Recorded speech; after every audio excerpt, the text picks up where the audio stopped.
Bien. ¿Listo? ¿Ya se está compartiendo? Ya. Ok, bien.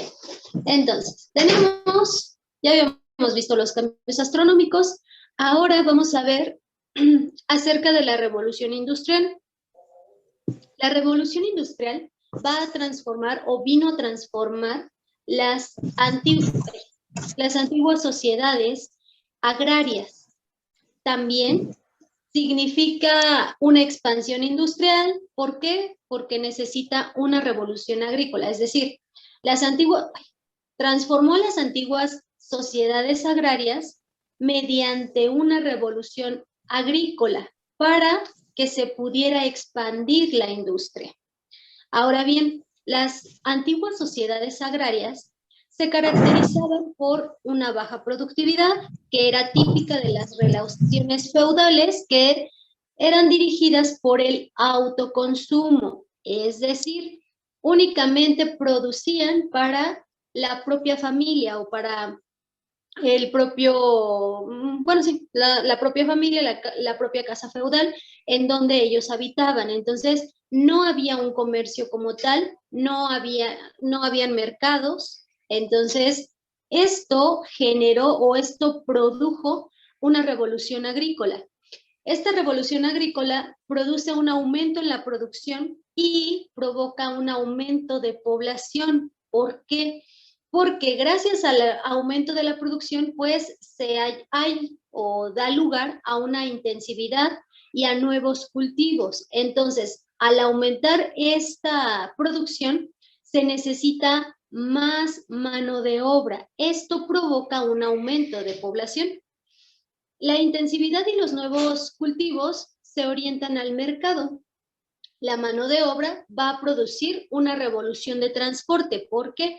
Bueno, pues porque necesitaban viajar al lugar de trabajo. Entonces, además de la revolución agrícola que aumentaba la producción y que aumentó la población, esto produjo también una revolución en el transporte. ¿Por qué? Porque los mismos empleados, los mismos que daban esta mano de obra necesitaban transportarse, pero también la mercancía necesitaba pues ser llevada de un lugar a otro. ¿Para qué? Para que hubiera este comercio en los mercados. Ahora bien, la revolución agrícola hace factible la expansión industrial, la cual también necesita de mano de obra y se produce en dos fases.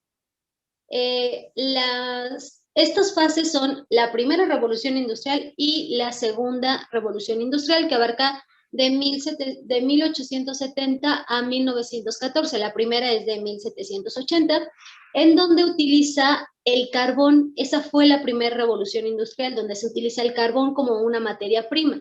La primera revolución industrial, gracias al carbón, va a tener la máquina de vapor, y esta máquina de vapor se aplica en la industria textil y metalúrgica, mientras que en la segunda revolución industrial, que es la que tenemos aquí, va a estar usando como materia prima pues el petróleo y también la electricidad, que también genera esta energía. ¿Para qué? Para aplicarla en la industria de la siderúrgica y la química. Así que la primera revolución industrial dio como resultado la industria textil y metalúrgica, mientras que la segunda revolución industrial da como resultado la industria siderúrgica y la industria química, gracias a las materias primas que están utilizando y gracias a la energía que están produciendo.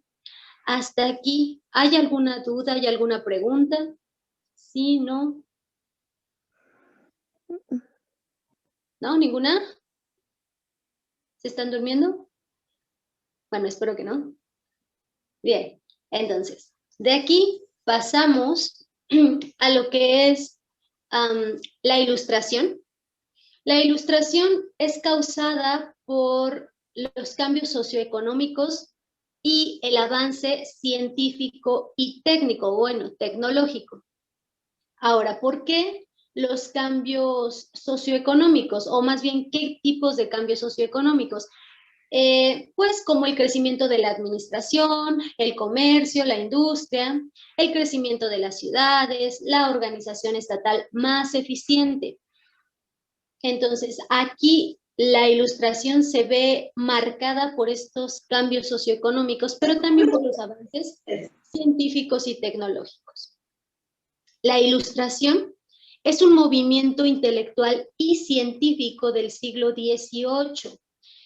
Se llama ilustración porque pretendía ilustrar, pretendía ilustrar a la sociedad mediante la difusión de las técnicas, las artes y el pensamiento. Es por eso que se llama ilustración, es por eso que esta época es llamada la ilustración.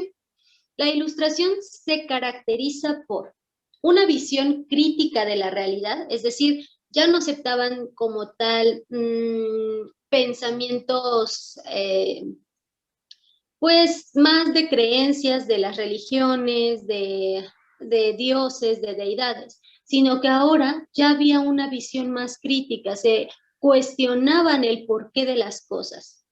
También hay un uso de la razón, que es parte de esta visión crítica, un rechazo de la revelación divina y la tradición, que es lo que les mencionaba al principio, la historia como progreso, es decir, se echaron mano de la historia para decir, ok, esto no funcionó, esto sí funcionó, entonces para mejorar el transcurso. También la ilustración se caracterizó por la libertad. ¿Libertad en qué? Bueno, en pensamiento, libertad en expresión, claro. Creo que hasta la fecha venimos batallando con esa libertad de expresión, ¿no? Pero se daba, digo, de no tener ninguna libertad a empezar a tenerla fue un gran avance. También el reformismo político moderado, que aquí viene el despotismo ilustrado, que por cierto, esto ustedes lo van a investigar, por favor. ¿Qué fue el despotismo ilustrado? Por favor. ¿Por qué? Porque probablemente esto venga dentro de su examen final, es decir, el final ya cuando acaben del curso, van a venir algunos de estos temas. Entonces, para que ustedes sepan qué es esto del despotismo ilustrado. Bien, todas estas características de la ilustración entran en contradicción con las ideas que sustentan el antiguo régimen, que es lo que les mencionaba, ¿no? Que antes no había libertad de expresión o no se aceptaban ideas diferentes a las de la iglesia, no se aceptaba la ciencia. ¿Por qué? Porque contradecía lo que se creía, los dogmas y las revelaciones divinas que ya se tenían, las tradiciones que ya se tenían. Entonces no era bien visto que pues que tuvieran preguntas o que preguntaran el por qué o que cuestionaran las decisiones que se habían tomado. Entonces, esto va en contra del antiguo régimen, es por eso que se llama ilustración. Ahora bien, la ilustración tiene como principales representantes a pensadores británicos del siglo XVII, a ilustrados franceses del siglo XVIII y a economistas del siglo XVIII. Son los principales representantes. Ahora bien, los pensadores británicos del siglo XVII sostienen que la sociedad es un contrato voluntario entre individuos, por lo que el mejor sistema político es el que proporcione mayor felicidad a un mayor número de individuos, pudiendo ser una monarquía absoluta o una monarquía limitada. Esto es lo que sostenían los pensadores británicos, tales como Hobbes y como Locke. Entonces, aquí nos dan este criterio, esta pauta para decir la ilustración o dentro de la ilustración, la sociedad se veía como este contrato voluntario, ¿no? O bueno, casi como voluntariamente a fuerzas, porque obviamente para tener ciertos beneficios, pues necesitas vivir en sociedad. Pero aquí ellos dos sostenían que podía ser una monarquía absoluta o una monarquía limitada. Esto dependiendo de la sociedad y dependiendo de qué tan felices los hacía este tipo de sistema político.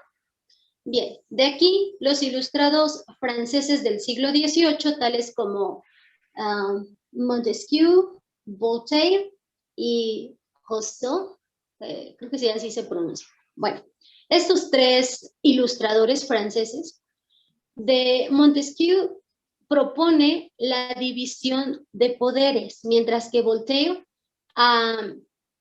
él dice que la libertad política y la tolerancia religiosa es muy importante para una buena convivencia en la sociedad. Rousseau es el precursor de la democracia. Entonces, aquí tenemos estos tres tipos de gobierno o de un sistema político, un sistema que funciona para la sociedad. Uno es división de poderes. Dos, libertad política y tolerancia religiosa.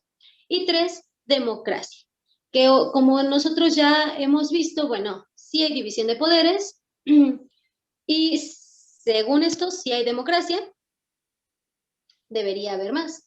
Y bueno, sí hay libertad política y tolerancia religiosa hasta cierto punto también, todavía no se ha logrado del todo. Después de ellos vienen los economistas del siglo XVIII, entre los que se destacan los fisiócratas franceses del siglo XVIII y Adam Smith.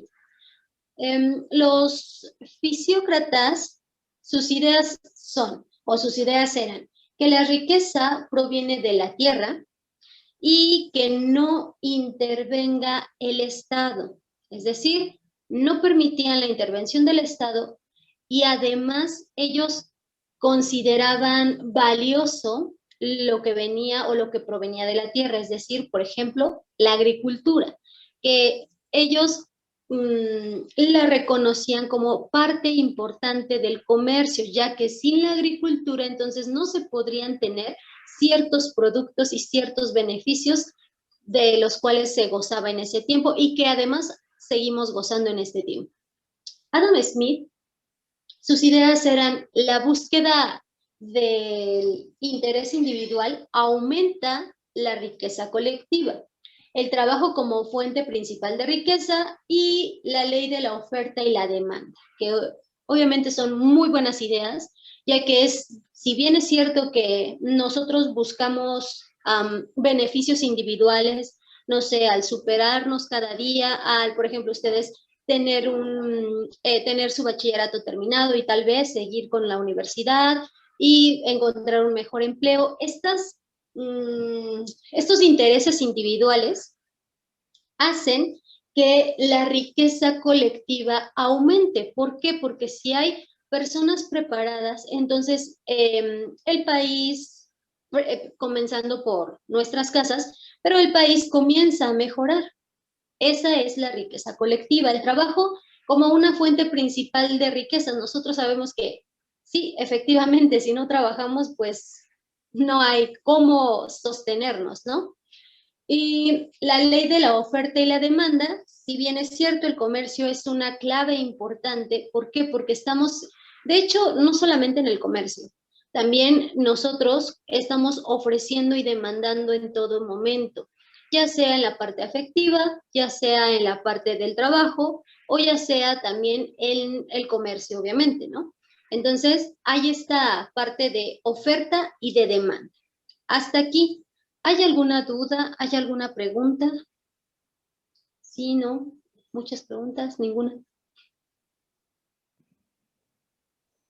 ¿No? ¿Ninguna duda?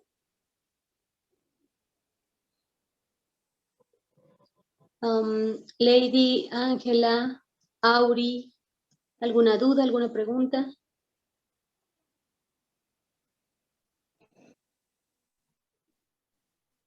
¿No? ¿Sí están aquí? No, Miss, ninguna. Ok. Liz, César, no, creo que Liz fue la que me respondió, ¿verdad? ¿Alguna duda, alguna pregunta? ¿No? ¿no? Ok, bien. Entonces, veamos. De ahí nos vamos a la Revolución Francesa. Bien, la Revolución Francesa, las causas, bueno, yo creo que las causas de las revoluciones son siempre las mismas. Economía, sociedad y política. Entonces, creo que en todas las revoluciones estas son las causas: economía, sociedad y política. Y bueno, política y las ideologías. Entonces, las causas para la Revolución Francesa en la parte económica era el déficit estatal, la crisis económica que tenían y la subida de precios que obviamente provocó esta crisis económica. La causa social fue la oposición de los privilegiados a la reforma fiscal, el deseo de la burguesía de acceder al poder, clases populares como fuerza de choque. En la causa político y las ideologías, pues eran las ideas ilustradas que venían de la Ilustración, el ejemplo de la independencia de los Estados Unidos. Entonces, todo esto provocó esta revolución. ¿Para qué? Para cambiar este déficit estatal, esta crisis económica, para no permitir que la burguesía pudiera acceder al poder, ya que todo esto pues solamente beneficiaba a una minoría y no a todos o no a la mayoría. Entonces, esto provocó la Revolución Francesa. Ahora, ¿cuáles fueron sus fases? Primero, una Asamblea Nacional, una Asamblea Constituyente, el terror como defensa, el directorio y el consulado, que viene siendo Napoleón, y el imperio, donde se expande la revolución. Entonces, aquí tenemos estas primeras o estas fases en general. Ustedes van a investigar qué es lo que hay en cada una de estas fases, que es la revolución, bueno, la Asamblea Nacional, que conlleva la revolución, la Asamblea Constituyente, donde se tiene la Constitución, el terror como la defensa, el directorio y el consulado, que tuvo que ver Napoleón en esta Revolución Francesa, y el imperio con la expansión de la revolución. ¿De acuerdo? Entonces, ya llevamos 2 tareas. Ahora bien, dentro de la Revolución Francesa hubo consecuencias. ¿Cuáles fueron? Bueno, se desapareció el antiguo régimen, que es el que por el cual se produjo esta revolución. También hubo una monarquía constitucional gracias a la Constitución que ya pues se apropiaron y que reconocieron. También hubo una soberanía nacional, las constituciones, la burguesía toma el poder político. Lamentablemente, las ideas revolucionarias se extienden a Iberoamérica y el nacionalismo y liberalismo en Europa. Estas fueron las consecuencias de ¿quién? De la Revolución Francesa. Hasta aquí, ¿hay alguna duda? ¿Hay alguna pregunta? Yo sí, Miss. Sobre la investigación se tiene que hacer lo de la revolución, constitución y defensa Napoleón. ¿Esos son los que se tienen que investigar? Bueno, las fases de la Revolución Francesa, así. Ajá. Y les va a aparecer estas. Ajá. Ok. ¿Alguna otra pregunta, alguna otra duda? ¿Sí, no? ¿Ninguna? No. Ahora, de aquí nos vamos a la evolución biológica. La evolución biológica, pues, se va a oponer al fijismo que era defendido por el creacionismo. Esto viene también de las ideas religiosas. La evolución biológica se considera un hecho histórico, como lo muestra, pues, los registros fósiles, la anatomía comparada, el desarrollo embrionario, la biología molecular. Sí, lo voy a anotar en la plataforma, de eso no se preocupen, porque tengo que activar las actividades. Bien, entonces, es por esto que la evolución biológica se considera un hecho histórico. Además, la evolución biológica es explicada por lamarckismo como el resultado del darwinismo, cuyas versiones actuales pues ya son la teoría sintética del saltacionismo evo-devo, es decir, de evolución-desarrollo. Ahora bien, la selección natural, como muchos de ustedes saben, actúa sobre la variabilidad, generando así mutaciones, teniendo nuevas especies. Esto es la selección natural. ¿Por qué? Porque las nuevas especies pueden sobrevivir mejor que las especies anteriores. Es por eso que se fue evolucionando. Según esto, según la selección natural.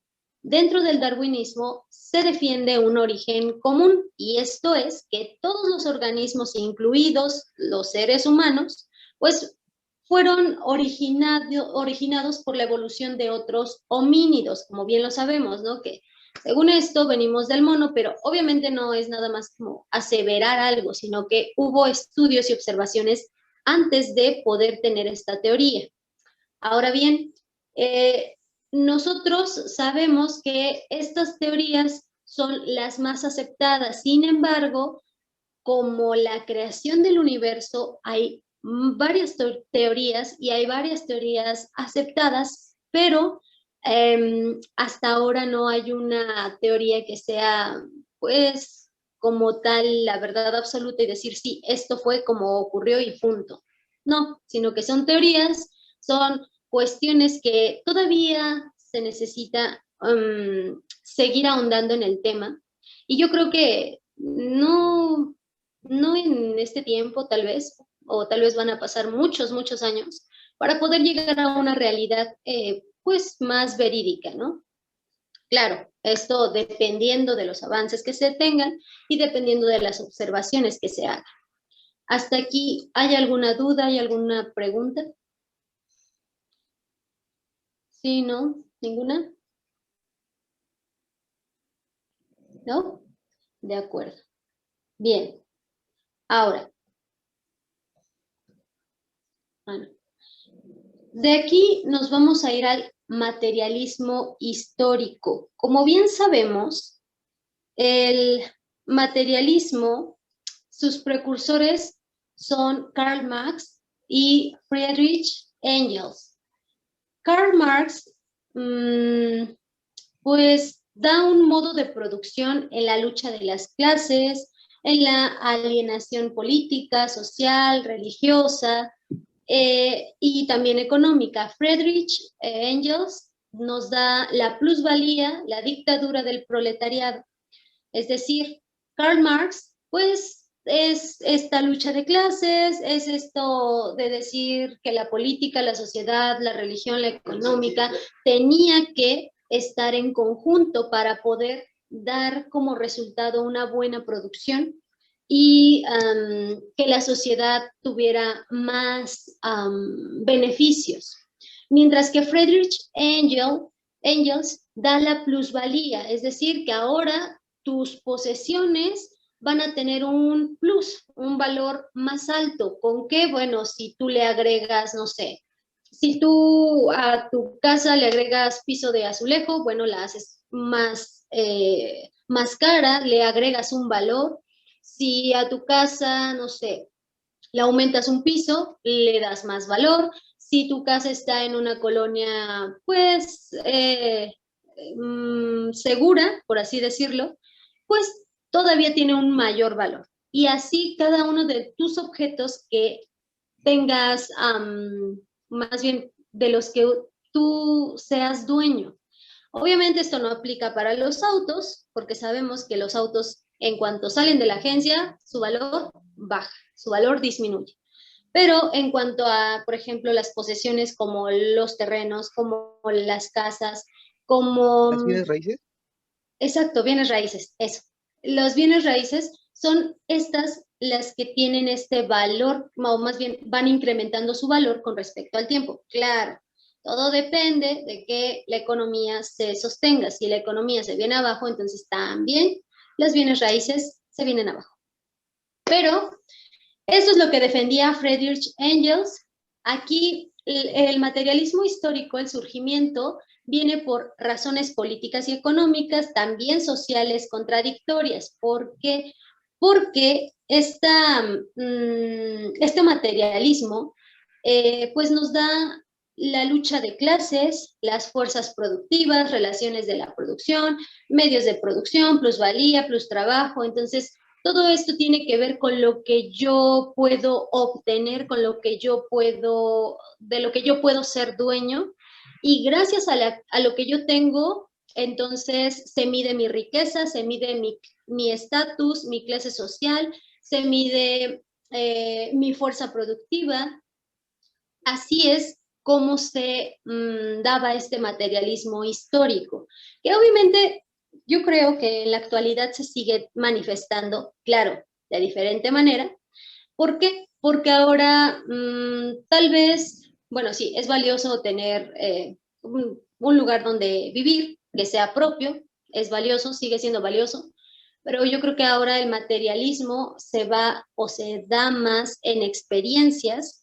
Esto va cambiando, obviamente, pero yo creo esto, ¿no? Tal vez ustedes me digan, no, sigue siendo lo mismo, sigue siendo pues la posesión de bienes, la adquisición de bienes y decir que gracias a que yo tengo esto, aquello, X cosa, pues tengo cierto estatus social, tal vez. Y sí, también tienen razón. Hasta aquí, ¿hay alguna duda, alguna pregunta? Sí, no, ninguna. De acuerdo. Bien. Ahora, llegamos al Tratado de Libre Comercio de América del Norte, el famoso TLCAN.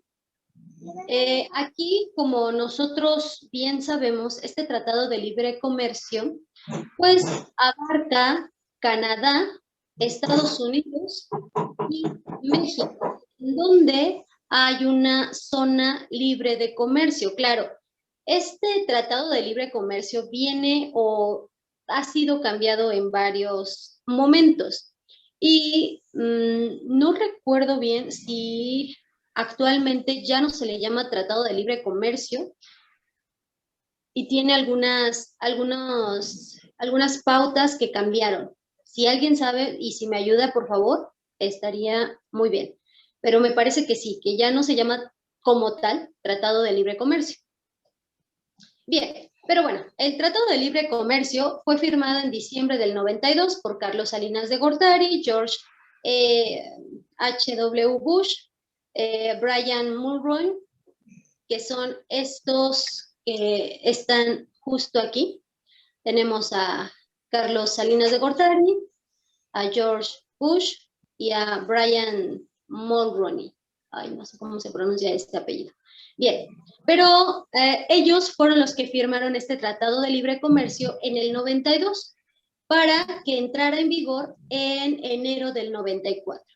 Ahora bien, entre 1993 y el 2007, el comercio se triplicó de 297,000 millones a 930,000 millones. Esto únicamente con dejar que el comercio fluyera libremente entre estos tres países. Nada más, imagínense. Entonces, esta fue una buena decisión. Ahora bien, ¿cuáles son los objetivos del Tratado de Libre Comercio? Primero que nada, eliminar las barreras del comercio entre los países que antes estaban muy marcadas, promover condiciones de competencia en donde obviamente pues aquí estamos en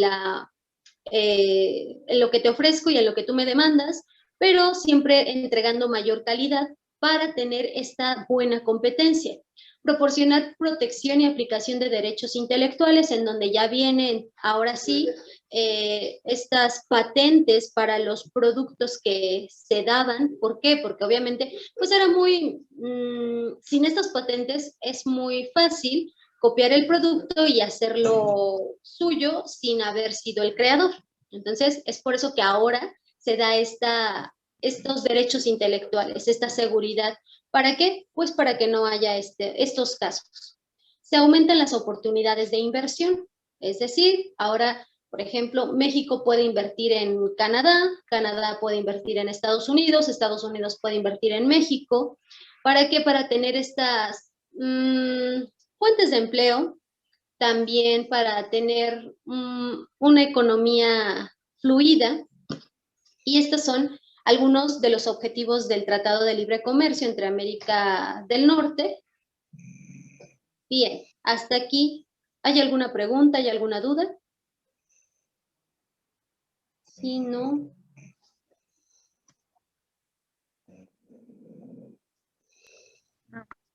¿No? ¿Segurísimos? Bien, entonces, vamos a su guía de ciencias sociales, por favor. Ahorita yo no sé quién por ahí está durmiendo.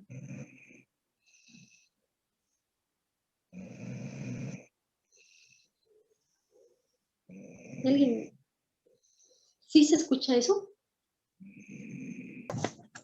De acuerdo, vamos a ver la guía. Espero que ya se esté compartiendo. Ustedes me dicen cuando ya lo vean.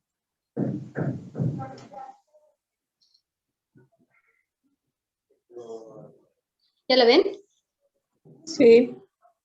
Ok, bien. Entonces, aquí tenemos la guía. Recordemos que, bueno, el temario es son los temas que hemos estado viendo, en donde viene el reconocimiento del ser social, el concepto de ser social y ser individual, características de la acción social, la acción individual, el ser social y el proceso de socialización, la influencia del entorno social en la construcción del ser social, el proceso de construcción del conocimiento en las ciencias sociales, conocimiento, los elementos del conocimiento, tipos de conocimiento, ciencia, clasificación de las ciencias y su objetivo de estudio, las ciencias sociales, economía, antecedentes históricos de las ciencias sociales, acontecimientos históricos e ideológicos, concepciones ideológicas, la Revolución Copérnica, científica, la Ilustración, Revolución Francesa, el racionalismo, el empirismo, el evolucionalismo unilineal,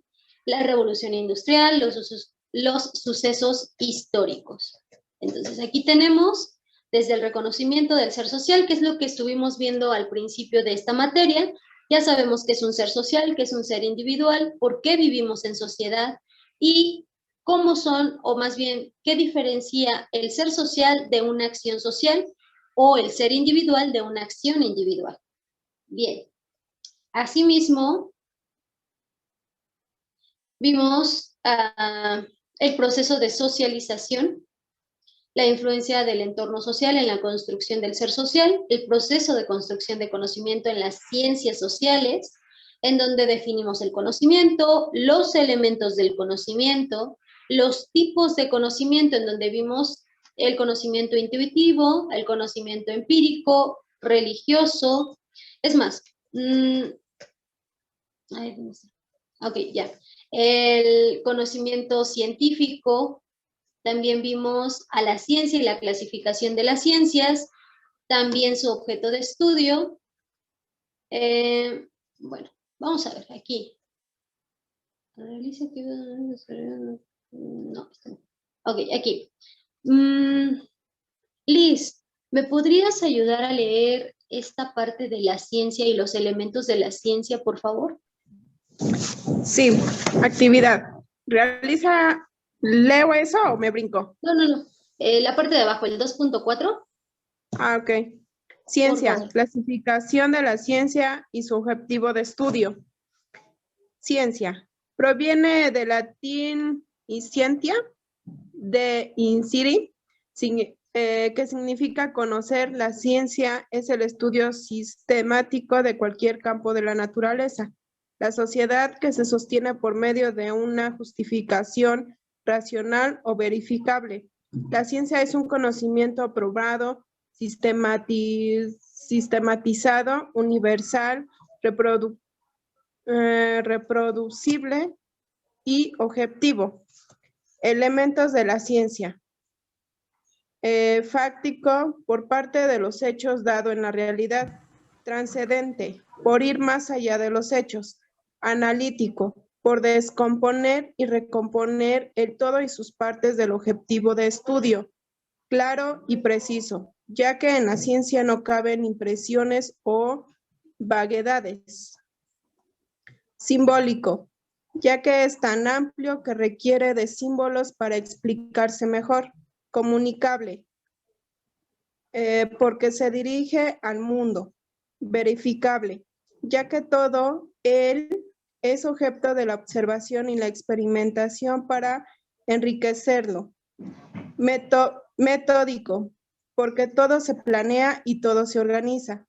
Explicativo, ya que busca explicar en forma satisfactoria los hechos. Predictivo, porque desde el presente se puede ir al pasado o al futuro y con ello puede modificar favorablemente el desarrollo de los acontecimientos. Por favor, ¿podría continuar? Ok, predictivo, porque desde el presente se puede ir al pasado o al futuro y con ello puede modificar favorablemente el desarrollo de los acontecimientos en beneficio de la sociedad. Abierto, ya que está en evolución y cambio en forma permanente. Útil, porque aporta y contribuye a mejorar la sociedad. ¿Le sigo? Así está bien, gracias. Bien, entonces, esto ya lo habíamos visto que la ciencia tiene estas características, estos elementos que hacen que sea útil, ¿para qué? Para la sociedad y que hacen de ella, pues, lo que es, una ciencia o la ciencia. Bien, Irma, ¿me podría ayudar con la parte de humanidades, por favor? ¿Ciencias y humanidades? Sí, por favor. Ok, dice, humanidades significa cualidad del ser humano. Las humanidades son el conjunto de disciplinas relativas al estudio de la condición humana, su cultura y su comportamiento en sociedad. El humanismo es la esencia o sustancia del hombre. Es aquello que es realizado por el hombre y para el hombre. Las humanidades son las disciplinas dedicadas al estudio de lo humano, con énfasis en la cultura. El humanismo es reconocer el valor del hombre a través de sus obras más importantes, como son las plasmadas en el arte. Las humanidades reúnen disciplinas que se relacionan con las acciones del hombre, su experiencia y su relación con el entorno.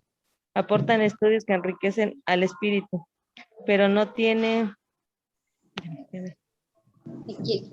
pero no tienen aplicación práctica inmediata como las ciencias experimentales. Sin embargo, son esenciales y contribuyen a una mejor comprensión del mundo. Se consideran humanidades a la literatura, filosofía, la historia del arte, lingüística, pedagogía y teología. Las humanidades emplean métodos analíticos, críticos y especulativos para estudiar al hombre y la naturaleza. El ser humano, creador de la cultura y de una diversidad de expresiones culturales, también ha sido creador de distintos tipos de conocimientos. Las humanidades se caracterizan por la reflexión acerca de la vida social y la elaboración de obras de arte y de pensamiento crítico de un momento histórico determinado. Gracias. Entonces, Sí. aquí vemos que las humanidades, obviamente, su enfoque es al ser humano y a sus creaciones, a la creación que ha dado el ser humano, por ejemplo, bueno, pues a la cultura, las artes y a la historia. De aquí también vimos las ciencias formales. Ángela, no sé si me podría apoyar con las ciencias formales, por favor.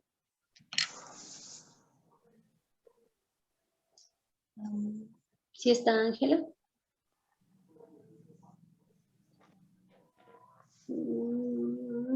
Creo que no. Lady, ¿me podría apoyar con las ciencias formales, por favor? ¿Ciencias formales o ciencias ficticias? Ciencias formales, por favor. Ah, ok. Perdón. Son disciplinas que estudian el pensamiento, planteamientos lógicos y signos usados para explicar fenómenos a través de conceptos científicos. Son ciencias porque sus principios son racionales, sistemáticos y sus resultados se verifican en la realidad, perdón. Sin embargo, sus objetos de trabajo son entes ideales, ya que existe en la realidad natural ni social, sino en mente humana.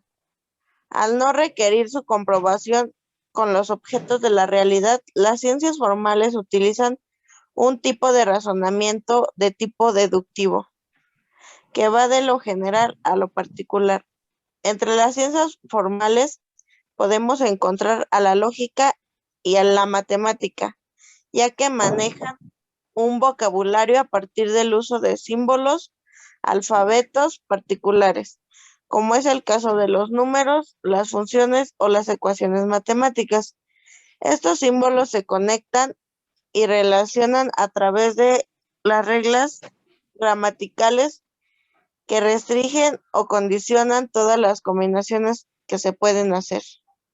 Bien, gracias. Entonces aquí también nosotros recordemos que esto ya lo vimos, las ciencias formales, en donde dijimos que sus conceptos son más abstractos. ¿Por qué? Porque no se pueden como tal tocar, experimentar, sino que este tipo de conceptos nosotros los tenemos en nuestro pensamiento y además los representamos con símbolos, con letras, con números que nos ayudan para poder pues encontrarles un significado. Bien, de aquí también nos vamos a las ciencias fácticas. No sé si César nos podrías apoyar a leer esta parte, por favor. Claro, profa. ¿Me escuchó? Sí. Ciencias prácticas. Estudian sucesos y procesos reales de hecho, descubren relaciones y plantean hipótesis sobre la realidad, las cuales deben aceptarse como válidas o desecharse en función de los resultados de pruebas y experimentos minuciosos. Para confirmar sus conjeturas necesitan de la observación o el experimento. Este tipo de ciencias se producen a través de un método y un orden específico, elaboradas mediante la observación y sujetas a la comprobación empírica. Las ciencias prácticas como la química, la física y la biología se basan en hechos observables, objetos y procesos de la realidad empírica. Las ciencias prácticas han permitido obtener el conocimiento necesario para crear los objetos que tenemos a nuestro alcance, desde la creación de microchips hasta la investigación de biocombustibles, desde la manipulación genética hasta el desarrollo de la nanotecnología. Las ciencias prácticas, si bien elaboran abstracciones, estas deben estar asociadas directamente a una realidad tangible, desprendiéndose de esta misma realidad. Estas ciencias descubren relaciones y plantean hipótesis sobre la realidad. Sus enunciados se verifican de forma empírica y no deductiva. Las ciencias prácticas o factuales se dividen a su vez en ciencias sociales y ciencias experimentales. Bien, gracias. Entonces aquí también nosotros ya vimos las ciencias fácticas en las que sí se dan o se llevan de la mano de las ciencias, de las ciencias formales, se llevan de la mano. ¿Por qué? Porque se necesita de este pensamiento abstracto, pero para llevarlo a la realidad, es decir, para llevarlo a un objeto, a un suceso, a un fenómeno que se puede observar, que se puede medir y que se puede tocar. Ahora bien, estas ciencias fácticas nos dan pues estas manipulaciones que nosotros podemos tener. Como ya aquí hay algunos ejemplos, tenemos la creación de microchips, biocombustibles, manipulación genética, desarrollo de nanotecnología, inteligencia artificial que está aplicada a los, pues a los robots que ahora se están haciendo, a los androides que se están creando, a los dispositivos que nosotros manipulamos día con día. Entonces, todo esto tiene que ver con las ciencias fácticas, pero también con las ciencias formales. ¿Por qué? Porque van de lo abstracto a lo práctico. Ahora, de aquí, bueno, la filosofía, nosotros ya la estudiamos, ya sabemos que es considerada la madre de todos los tipos de conocimientos, lo que les mencionaba en la clase pasada, que todas las ciencias nacen de la filosofía. ¿Por qué? Porque la filosofía identifica, plantea problemas relevantes, busca la respuesta más satisfactoria y en la búsqueda de esta respuesta nacen estas ciencias. Entonces, aquí la filosofía es pues la disciplina que se encarga de estudiar los problemas fundamentales de los seres humanos, como son la existencia, la verdad, la belleza, la moral, entre otras. Por otra parte, la filosofía ha tratado de responder a las preguntas trascendentales del ser humano, como quiénes somos, hacia dónde vamos, buscando siempre una respuesta satisfactoria a dichas interrogantes. La filosofía y el filósofo se caracterizan por la reflexión que hacen del mundo. Comúnmente, cuando hablamos de filosofía, partimos de su definición etimológica, que es filos, amor, y sophos, sabiduría, por lo que concluimos que es el gusto o amor por la sabiduría. Sin embargo, en un sentido estricto, es la ciencia que estudia las causas últimas y supremas de todas las cosas. Entonces, la filosofía va a estudiar cada uno o más bien se va a encargar de darle una respuesta satisfactoria a nuestras interrogantes, pero siempre yendo más allá, reflexionando acerca de lo que se encuentra, para poder decir que entonces se está encontrando una nueva ciencia. Ahora bien, también las ciencias sociales, bueno, aparecen a finales del siglo XVIII, cuando se separan del campo de estudio de la filosofía, constituyéndose como disciplinas con un objeto de estudio y métodos propios para el análisis de los fenómenos sociales. Ahora bien, Auri, ¿nos podría ayudar con esta parte de las ciencias sociales antes de las experimentales, por favor?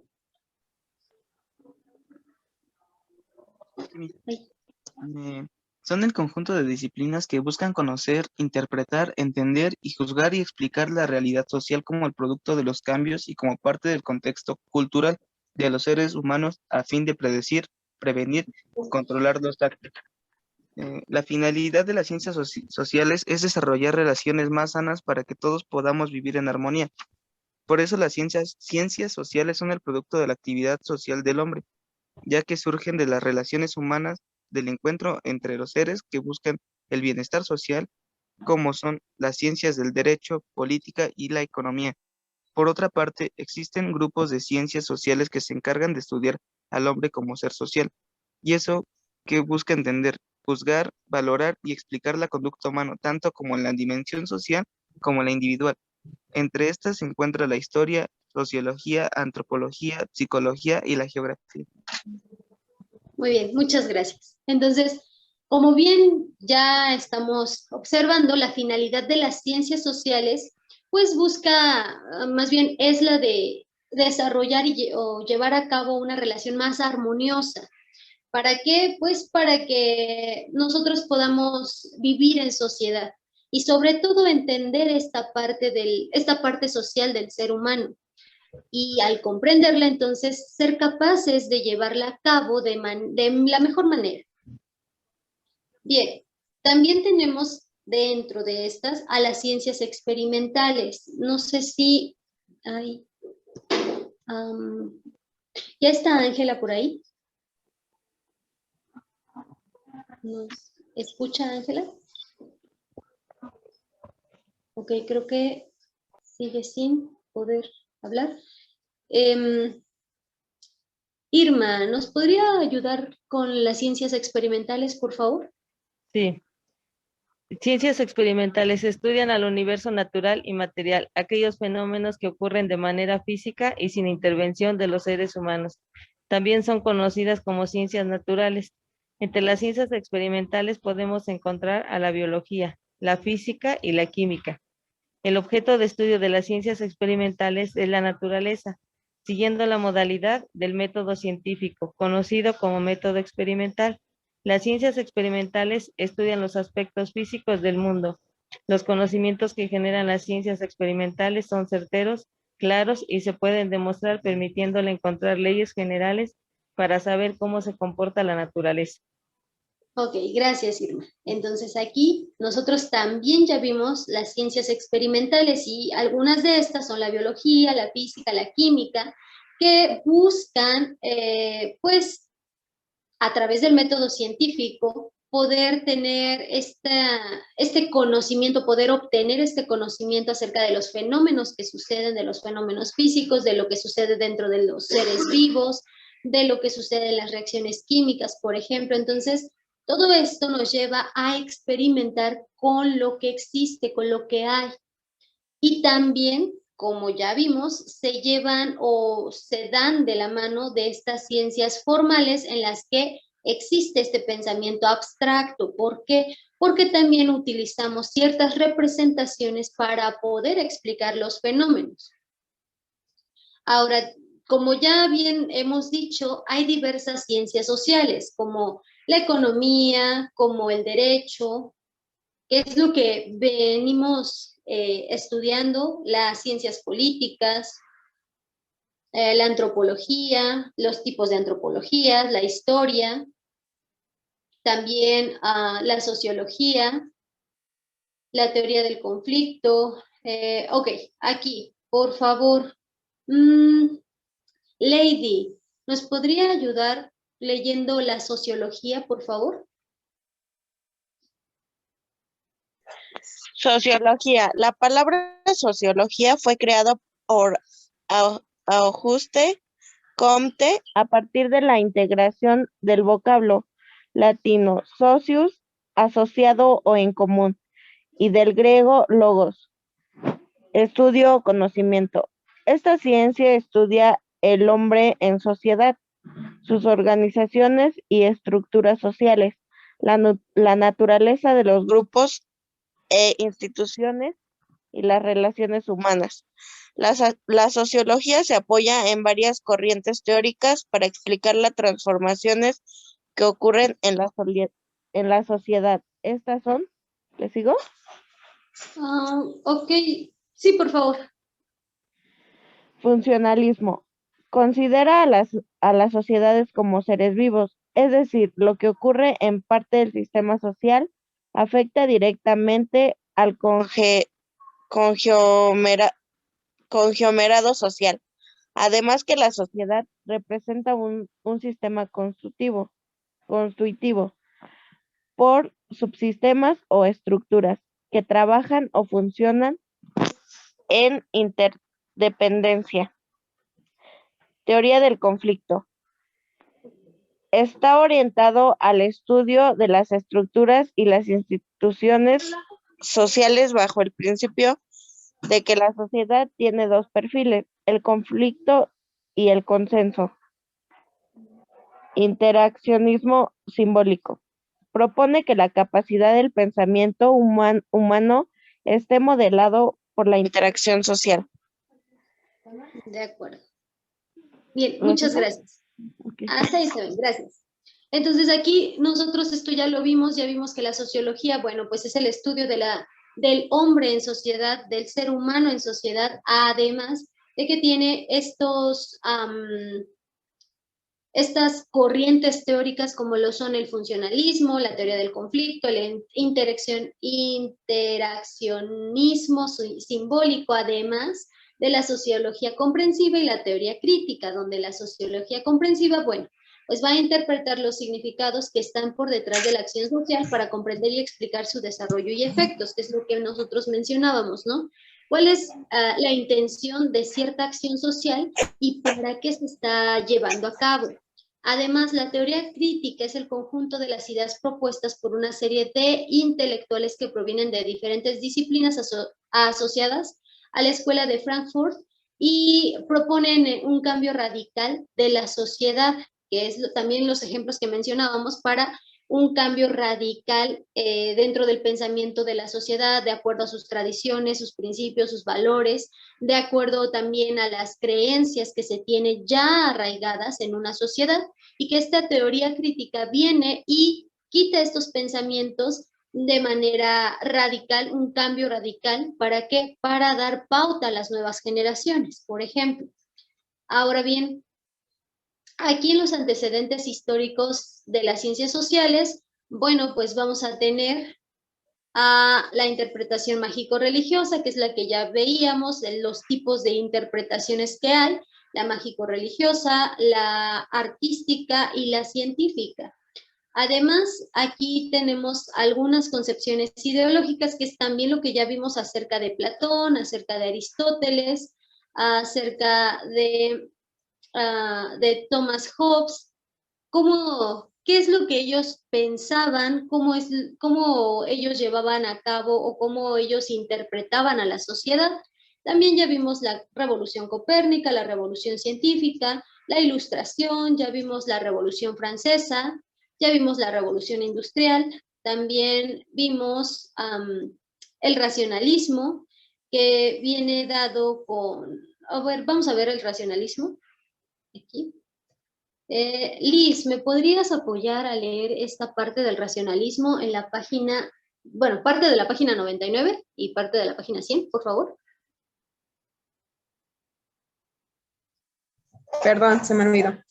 Racionalismo. El racionalismo es la corriente de pensamiento que se opone a las ideas empiristas. Surge como producto del análisis de los planeamientos teóricos que se proponían en las ciencias. Se caracteriza por la inclusión de la lógica matemática, la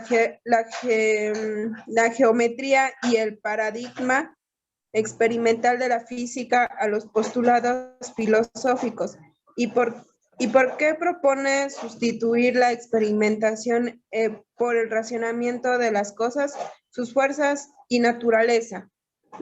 Los principales fundamentos del racionalismo se centran en el poder de la razón por encima de todo y el uso del método lógico, matemático para explicar cualquier idea para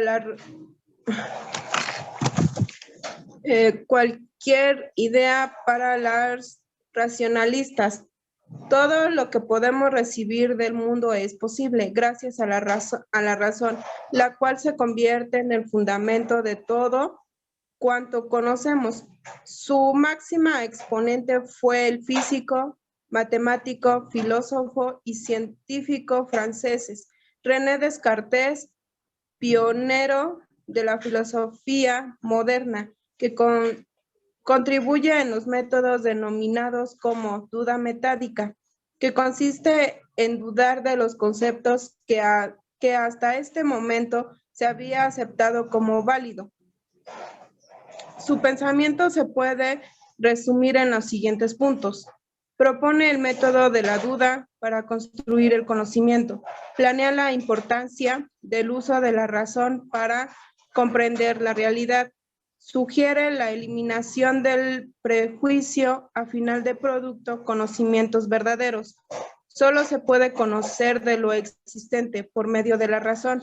Los postulados del racionalismo establecieron un método en el cual la experiencia no puede ser la fuente más confiable del conocimiento, ya que es posible que los sentidos no acepten en su totalidad la realidad, o bien de la mente la malinterpreta, por lo cual consideran que el conocimiento más seguro no es el proporcionado por la experiencia, sino el dado a partir del método deductivo.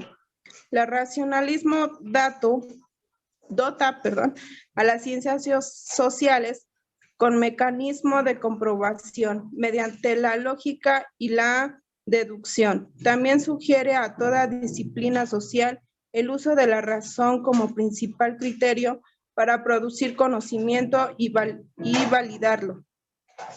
Muy bien, gracias. Entonces aquí el racionalismo nos dice que la experiencia, o más bien que lo vivido, pues no es tan confiable. ¿Debido a qué? Debido a que nuestros sentidos pueden engañarnos, debido a que podemos percibir la realidad de diferente manera a lo que realmente está pasando, y es por eso que nos da estas herramientas. ¿Para qué? Para poder decir es cierto o no es cierto, es válido o no es válido, como la duda metódica de René Descartes. en donde pues dice que primero tiene que dudarse, poner en duda los conocimientos que hasta ese momento han sido tomados como verdaderos. ¿Para qué? Pues para llegar a una realidad, llegar a un conocimiento verdadero, esto eliminando el prejuicio. ¿Para qué? Pues para conocer la verdad, para conocer la realidad.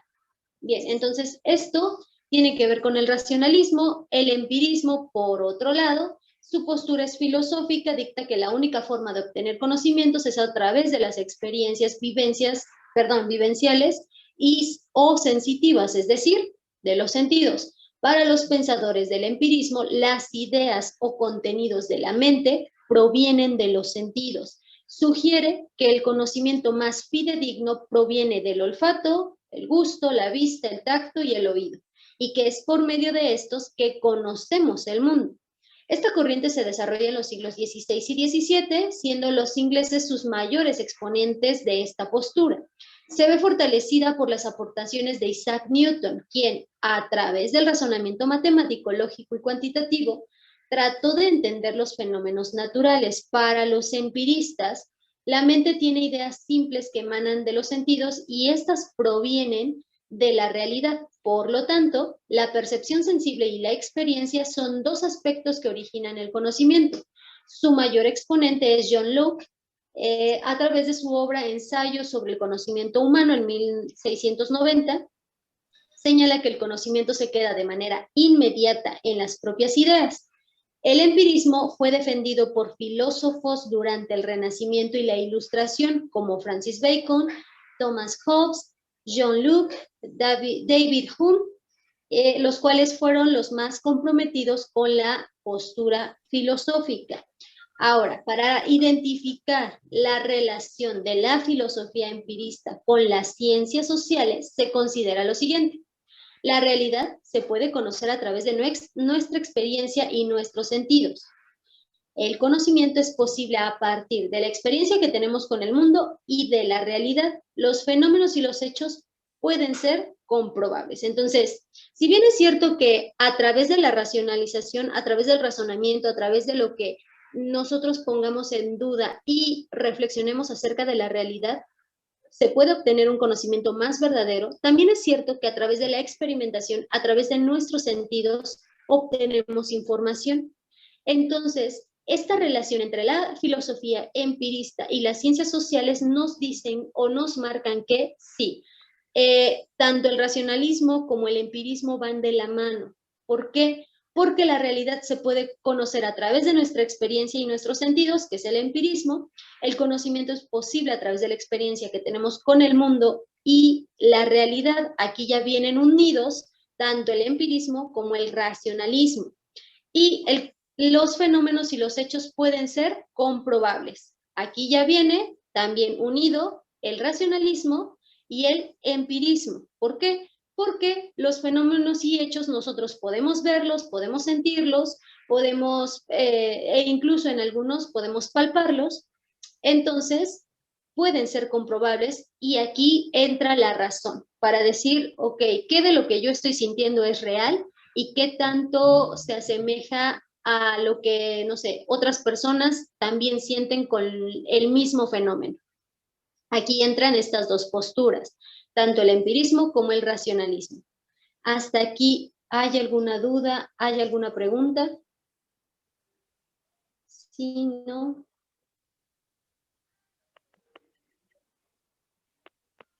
¿Ninguna?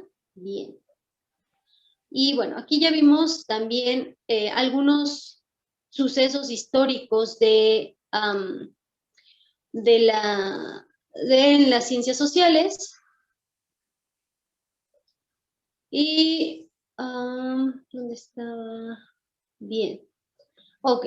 Y bueno, aquí, por ejemplo, nos da un poco acerca de la política, en donde nos dice que a partir del 46 y durante las siguientes décadas, la alianza simbiosis entre el PRI y el Poder Ejecutivo fortaleció un ambiente de estabilidad política que permitió mantener un sistema electoral democrático y autónomo. Bueno, esto, la verdad, no, pues no lo creo mucho, ¿verdad? Pero bueno, ese es parte de la historia. También el desarrollo estabilizador permitió garantizar la sucesión presidencial bajo control del partido de Estado, fenómeno político mexicano en el que, sin duda, hubo aciertos y vicios políticos, y creo que sigue habiendo, como la hegemonía y la estabilidad política, pero también la asignación del sucesor por decreto. En otras palabras, durante décadas, el priismo consintió en una democracia social alternante y transparente. Bueno, eso es lo que está registrado, pero según la realidad, ¿ustedes qué opinan? ¿Esto es cierto o no lo es?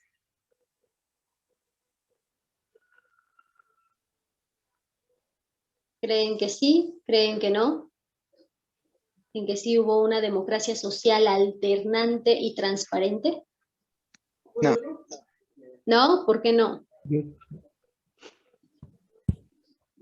Porque muchas veces el PRI, bueno, las más claras fue las elecciones de 2012 con Andrés Manuel, que como que ganó Peña Nieto. Ok, de hecho, pues hay mucha manipulación, ¿no? Bueno, nosotros sabemos de qué pie cojea pues nuestra política. Dígame, César. No, la verdad es que yo considero que no fue nada transparente porque el proceso, como ahí dice la alternancia sobre la hegemonía, no fue realmente un proceso democrático, no fue un proceso, pues, que se hubiera llevado bajo, pues, una estricta, pues, o paulatino seguimiento de las leyes o decretos que se habían, pues, basado para poder, realizar pues este tipo de cosas. La mayoría de las pues, veces que se daba, pues, bueno, yo lo conozco como el fenómeno del dedazo, ¿no? O sea, este fenómeno del dedazo se hacía bajo la fuerza y realmente, pues, ciertamente hubo, pues, no solo manipulación a la población, sino que, pues, había, pues, demasiada, ¿cómo se puede decir?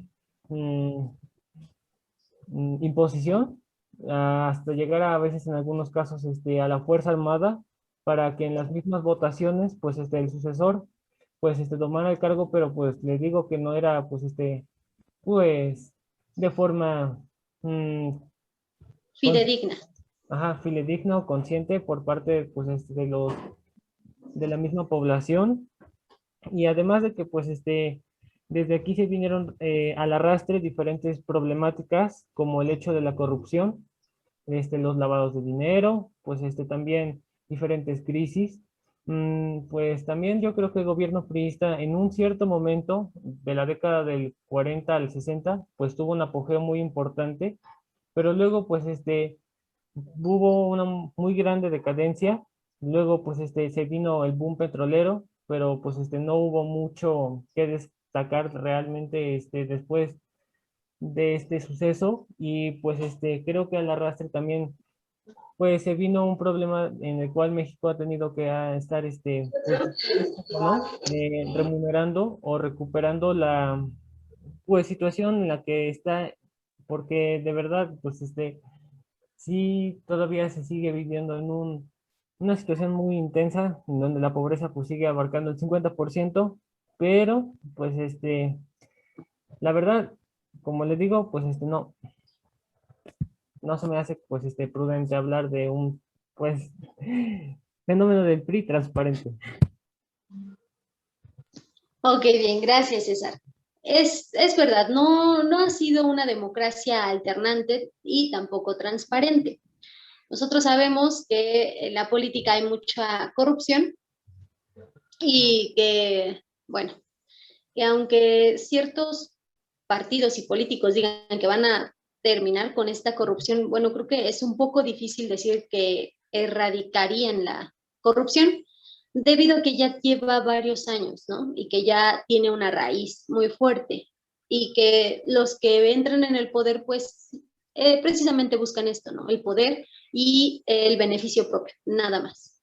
Bien, también aquí nos dice que a partir de la década del 80, la incorporación de la tecnología de punta es una característica en el escenario internacional de los últimos tiempos, como alternativa para salir de la crisis económica mundial y sobre todo para la expansión del fenómeno conocido como globalización.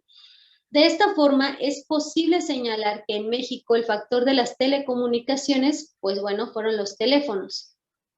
Entonces aquí, desde la década de los 80, nosotros ya estamos con la globalización a partir o a través de los teléfonos. Digo, en la actualidad esta globalización da un boom en cuanto al uso del Internet y sobre todo más en este año de cuarentena que hemos tenido, en donde se ve todavía más esta globalización, en donde nosotros podemos interactuar con las personas en las distintas partes del mundo, claro, donde tienen la libertad para usar este medio y donde no, pues no podemos interactuar con ellos, pero aquí vemos esta globalización y este uso de tecnologías. El auge de las revoluciones burguesas, la publicación de la enciclopedia y la Revolución Francesa tuvieron como una de sus causas de la difusión de la ideología ilustrada. Entonces, una de las causas de estas revoluciones, de esta publicación de enciclopedias, es la ideología ilustrada, por lo mismo que ya vimos de cuáles eran sus causas, ¿no?